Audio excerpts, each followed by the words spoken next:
Salam kerahiman. Hari ini kita akan bahas tentang diary nomor 471. Bicara tentang kerinduan akan Allah. Tanggal 14 Juli ya. Kita mulai dengan doa pembukaan. Dalam nama Bapa dan Putra dan Roh Kudus. Amin. Santa Faustina, engkau berkata bahwa misimu tidak akan berakhir karena kematianmu. Dan kami percaya engkau tidak akan melupakan kami. Yesus juga berjanji kepadamu, bagikanlah rahmat-rahmat kepada siapa saja yang engkau kehendaki dan kapan saja engkau mau.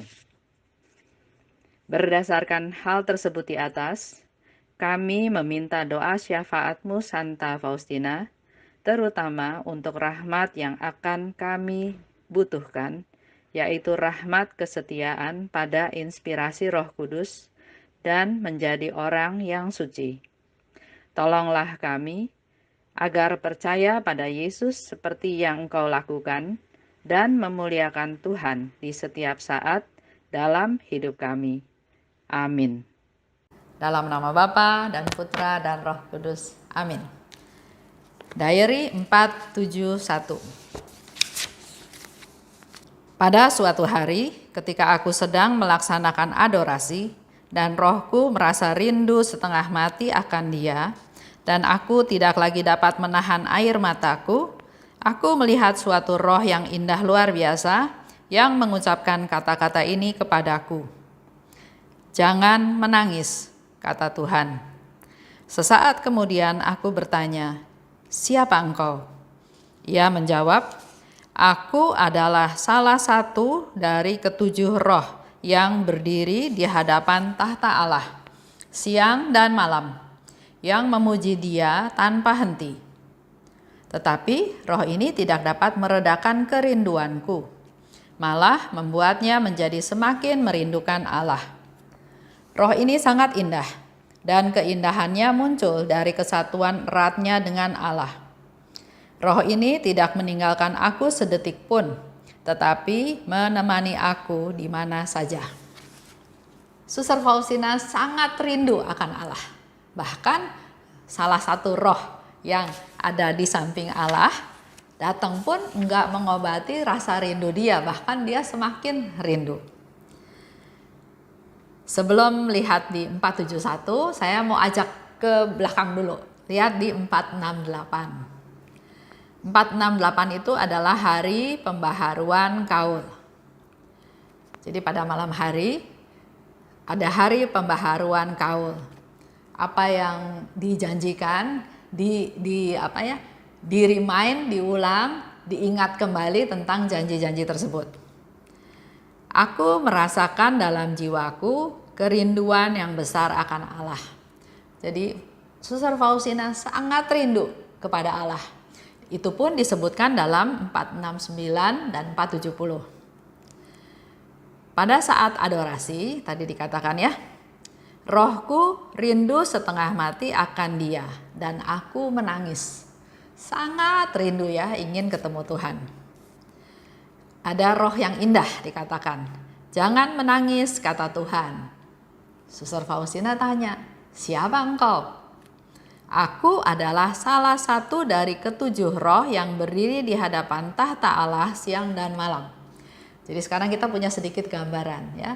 Ada 7 roh yang berdiri di hadapan tahta Allah siang dan malam. Dan salah satu roh itu datang kepada Suster Faustina. Dan 7 roh itu selain berdiri siang dan malam di hadapan Allah, dan dia punya tugas atau yang dilakukan adalah memuji Dia tanpa henti. Kita pun bisa mulai lakukan di sini ya. Walaupun dalam hati kita tetap bisa memuji Tuhan.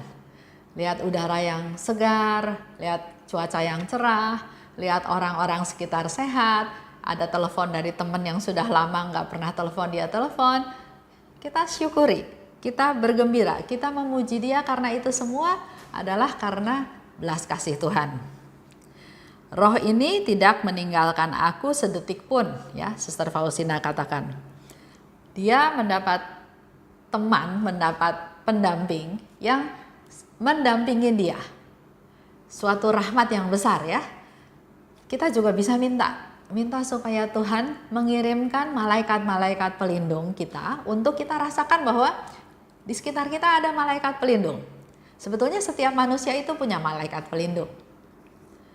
Nah, permasalahannya kita sering nggak sadar, sering lupa, atau nggak mau tahu atau nggak percaya bahwa kita dikasih malaikat pelindung.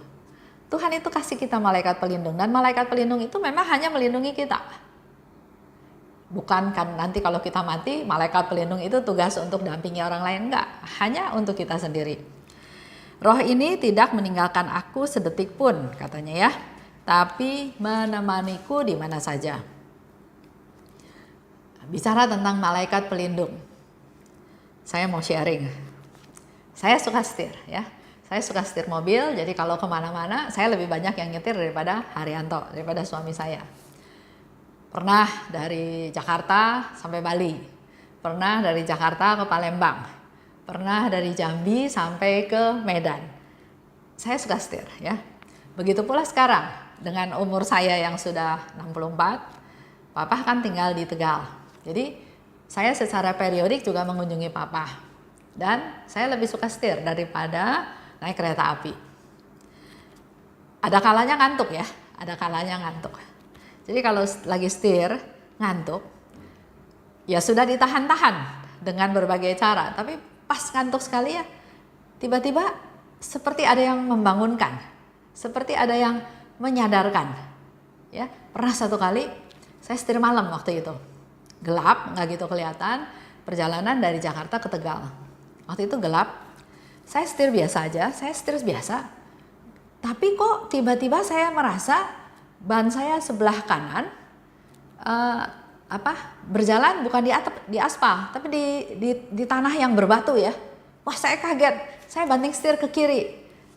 Ternyata betul, saya lagi ada di jalan di sisi kanan, bukan di jalan di sisi kiri. Dan kekagetan itu saya yakin malaikat pelindung saya ingetin saya. Jadi saya langsung banting setir, saya ada di jalan saya lagi. Waktu itu belum ada tol, masih sekian tahun yang lalu ya. Jadi betul-betul jalan biasa. Terus ada juga cerita, contoh ini cerita papa saya. Dia dikasih tahu adik saya untuk berdoa koronka. Jadi dia rajin berdoa koronka setiap hari jam 4 ya. Dia udah bangun, udah mandi, rapih, dan dia berdoa koronka dengan berdiri di hadapan gambar Yesus yang Maha Rahim. Saya aja nggak kayak gitu ya. Dia seperti itu, dia lakukan terus tuh. Sampai suatu hari dia mengalami kecelakaan. Itu juga terjadi dalam perjalanan dari Semarang mau balik ke Tegal. Di desa daerah Weleri di sana. Sekitar setengah 12 malam. Jadi supirnya setir mobil, karena sudah setengah 12 malam, jadi dia juga males. Dia ikutin aja mobil di depan. Mobil di depan ke kiri, dia ke kiri. Mobil di depan ke kanan, dia ke kanan. Dia ikutin seperti itu. Nah, tanpa diduga, di depannya itu ada truk mogok di sebelah kanan. Mobil yang diikuti oleh supir papa bisa banting setir ke kiri. Sedangkan supir sama papa nggak bisa banting setir, kaget kan? Langsung nabrak, langsung masuk ke dalam kolong truk yang lagi mogok. Tapi puji Tuhan, di kaca depan itu kan ada tiang ya. Nah, tiang inilah dua-duanya yang menyangga sampai akhirnya mobil itu nggak masuk ke kolong truk. Tapi kacanya pecah. Nah, yang kedua yang luar biasa, papa saya nggak mengalami trauma kecelakaan. Karena waktu dia bangun, dia sudah ada di rumah sakit. Dia juga bingung kenapa ada di rumah sakit. Padahal ditanya ya, ceritanya ditanya ke polisi, ke kejadian di sana, dia bilang kecelakaannya parah sekali, mobilnya juga udah total loss tuh, udah nggak bisa diganti lagi sama asuransi. Oris ya, tapi sudah sangat rusak. Tapi anehnya, supirnya cuma luka sedikit, bahkan papa itu nggak sakit apa-apa. Kita dengar dari cerita yang ada di sana, polisi bilang begitu sampai ada kejadian, papa didudukin di trotoar, nggak lama ambulans datang, dibawalah ke rumah sakit. Jadi tiba-tiba dia bangun, dia udah ada di rumah sakit dan dia tidak merasakan sama sekali ada trauma kecelakaan. Padahal waktu itu umurnya sudah 85-an ya. Kita khawatir kan? Tetap, karena dia rasa badannya sakit. Tetap dibawa ke rumah sakit, diperiksa, ternyata juga nggak ada tulang yang retak. Padahal dia nggak pakai seat belt katanya ya. Dan mobilnya benar-benar rusak, hancur ya. Jadi asuransi juga udah nggak bisa ganti nggak bisa ganti lagi. Jadi mobilnya udah dihargain sangat murah gitu ya. Nah di situ papa saya sharing, ini semua karena kebaikan Tuhan. Kalau kejadiannya memang seperti itu, tanpa turun tangan Tuhan, tanpa malaikat pelindung melindungi dia, pasti dia sudah meninggal. Karena mobilnya betul-betul masuk ke dalam kolong truk ya, hancur semuanya.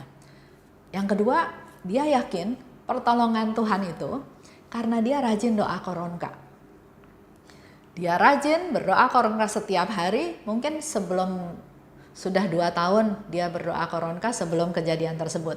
Dan dalam kejadian tersebut, dia bukan marah sama supirnya karena males ya, tapi dia bersyukur bahwa ternyata Tuhan itu memberikan kehidupan kedua buat dia. Jadi sekarang dia juga punya motivasi yang lain bahwa dia harus memanfaatkan hidup yang Tuhan kasih ini dengan sebaik-baiknya. Yaitu sedikit cerita di mana kita semua sebetulnya punya malaikat pelindung. Contoh yang gampang. Kalau kita mau melakukan suatu kejahatan, pasti ada kan bisikan, jangan nanti ketahuan. Atau kita mau melakukan sesuatu yang nggak berkenan sama Tuhan, ada rasa takut, duk, lebih keras, aduh takut ketahuan ya. Itu semua adalah tanda-tanda dari malaikat pelindung. Ada juga satu cerita yang lain ya. Ada malaikat pelindung bilang, aduh saya sedih mendampingi dia ya, seseorang. Karena pada waktu menerima komuni, orang ini nggak bawa persembahan. Dia sebagai malaikat pelindungnya merasa sedih, kok yang dia dampingi ini nggak bisa bawa persembahan, apa yang dipersembahkan kepada Tuhan gitu ya. Jadi ayo kita berbuat baik supaya juga jangan membuat malaikat pelindung kita sedih. Saya lanjut ya. Nah, dari pengalaman Suster Faustina kita lihat dia ada pembaharuan kaul. Kita juga sebetulnya dalam hidup perlu melakukan mengevaluasi kehidupan kita. Apakah masih di jalan yang seharusnya atau sudah menyimpang? Karena kalau menyimpangnya sedikit-sedikit, kita nggak sadar, tahu-tahu kita sudah ada di rel yang lain. Tapi oleh sebab itu kita perlu melakukan evaluasi, mengulang refleksi diri, rekoleksi, retret untuk kita melihat kita ada di jalan yang benar nggak, gitu ya. Dan yang kedua, Faustina ngajarin kita juga, kita perlu merindukan Tuhan. Jangan kalau lagi susah baru cari Tuhan, kalau lagi senang-senang lupa sama Tuhan. Kehidupan itu susah, senang, punya ada satu target, satu prioritas. Saya rindu ketemu Tuhan, saya rindu berdialog sama Tuhan, saya rindu berdoa sama Tuhan, saya rindu ketemu Tuhan. Ya. Nah, kalau dilihat lagi dari cerita Suster Faustina, apa yang dialami oleh dia itu waktu pembaharuan kekal itu adalah tanggal 15 Agustus. Ada satu peristiwa yang Tuhan siapkan di mana pada tanggal 13 September 1935 Suster Faustina mau terima rahmat koronka. Jadi ceritanya dia membaharui kaul pada bulan Agustus. Dia sangat rindu untuk ketemu dengan Allah, begitu besar kerinduannya, karena ternyata Tuhan punya rencana untuk Faustina, yaitu pada tanggal 13 September 1935, kita nanti bisa baca ya di 474, disitulah pertama kali Yesus mengajarkan doa koronka kepada Suster Helena, kepada Suster Faustina. Jadi kembali lagi, kalau kita mengalami sesuatu yang tidak biasa, sesuatu yang besar, ya kita pertama harus lebih peka ya. Kita pertama harus lebih peka. Kedua, kalau kita mengalami sesuatu itu tetap bersyukur. Bahkan saya baca di Yakobus kemarin ya, dikatakan kalau kita anggaplah itu suatu kebahagiaan kalau kita mengalami penderitaan. Karena penderitaan itu nggak bakal berlangsung selama-lamanya. Tapi bisa juga Tuhan punya satu rencana yang besar.